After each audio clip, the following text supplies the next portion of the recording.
비상체제에 돌입한 청와대는 오늘도 TF와 상황반을 가동해 일본 수출 규제 대응 방안을 모색했습니다.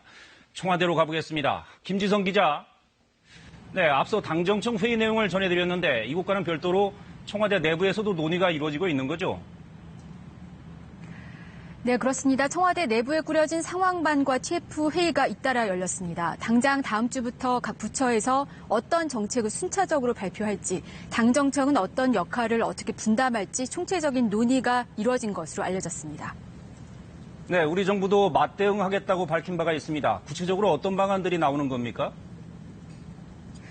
맞대응 카드 키워드는 방사능이 될 것으로 보입니다. 청와대 정책실 관계자는 일본산 식품 검역 강화 방안은 물론 여행 제한 지역을 확대하는 방안을 검토하고 있다고 확인했습니다.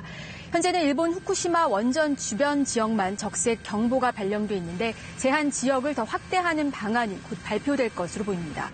일본은 2020년 도쿄올림픽을 앞두고 후쿠시마가 안전하다고 홍보를 하고 있는데 여행 제한 카드를 꺼낸다면 적지 않은 압박이 될 것으로 보입니다.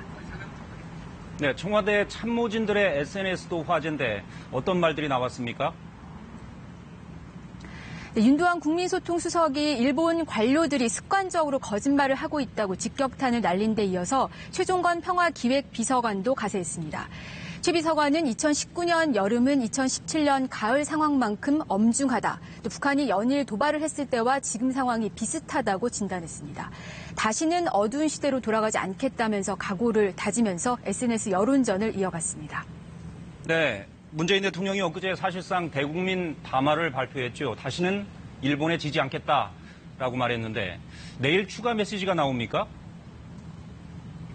내일 문 대통령이 수석 보좌관 회의를 주재합니다. 모두 발언이 공개됐는데 일본 수출 규제와 관련한 추가 메시지가 나올 것으로 예상됩니다.